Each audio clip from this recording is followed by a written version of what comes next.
Okay. ముఖ్యమంత్రి చంద్రబాబు నాయుడు వైద్య కళాశాలలను ప్రైవేట్కి అప్పచెప్పే విషయంలో పీపీపీ పద్ధతిలో ఇవాళ ఏదైతే ప్రైవేట్కి అప్పచెప్తా ఉన్నారో ఆ విషయంలో చాలా మొండిగా వ్యవహరిస్తూ ఉన్నాడు. ఫాల్స్ ప్రెస్టీజ్ పోతా ఉన్నాడు. ఈరోజు అందరికీ అర్థమైంది. మామూలుగా ఇవాళ రాష్ట్రంలో ఉన్న అన్ని రాజకీయ పార్టీలు, విద్యార్థి యువజన సంఘాలు, మేధావులందరూ కూడా ముక్తకంఠంతో దీన్ని వ్యతిరేకిస్తూ ఉన్నారు. అదేవిధంగా farmer union health secretary K Sujatha Rao గారు కూడా చాలా స్పష్టంగా చెప్పారు. ఆమె నిన్న హిందూలో ఆర్టికల్ రాసింది.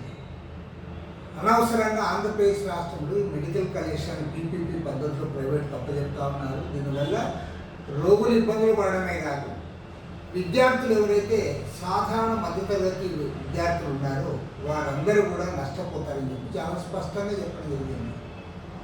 కానీ ముఖ్యమంత్రి గారు అన్నీ కూడా సమకూర్చిన తర్వాత, ఎందుకంటే వాళ్ళ ల్యాండ్స్ గవర్నమెంట్ ఇచ్చింది, వారి బిల్డింగ్స్ దాదాపు చాలా వరకు గవర్నమెంటే కన్స్ట్రక్ట్ చేసింది, 2 ఏళ్ల పాటు స్టాఫ్కి జీతాలు కూడా గవర్నమెంట్ ఇస్తుంది. కానీ మేనేజ్మెంట్ మాత్రం ప్రైవేట్ వాళ్ళు తప్పు చెప్తారు. వారి ఇష్టారాజ్యంగా వాళ్ళు ముఖ్యంగా విద్యార్థులను ఫీజులు వసూలు చేసుకోవడానికి అవకాశం కల్పిస్తారు. కాబట్టి ప్రైవేటు వారికి దోషిపెట్టడం వరకు మరొకటి కానే కాదు. ఇవాళ టెండర్లు వేయడానికి ముందుకు రాకపోయినా సరే మన హెల్త్ మినిస్టర్ ఏమో సత్యకుమార్ గారు లేదు టెండర్లు వేయడానికి ముందుకు వస్తూ ఉన్నారని చెప్పి ఇవాళ అవాస్తవాలు చెప్తారు. కాబట్టి ప్రభుత్వం ఇప్పటికైనా సరే విఘ్నత ప్రదర్శించి ఈ పీపీపీ పద్ధతుల్లో ఏదైతే మీరు వైద్య కళాశాలలు అప్పచెప్పాలనుకున్నారో దాన్ని విరమించుకోవాలి, ఈ పాలసీ మార్చుకోవాలి. ప్రభుత్వం ఆధ్వర్యంలోనే మెడికల్ కాలేజీలు ముందుకు సాగాలి. నేను హైదరాబాద్లో చంద్రబాబు నాయుడు గారు మాట్లాడారు.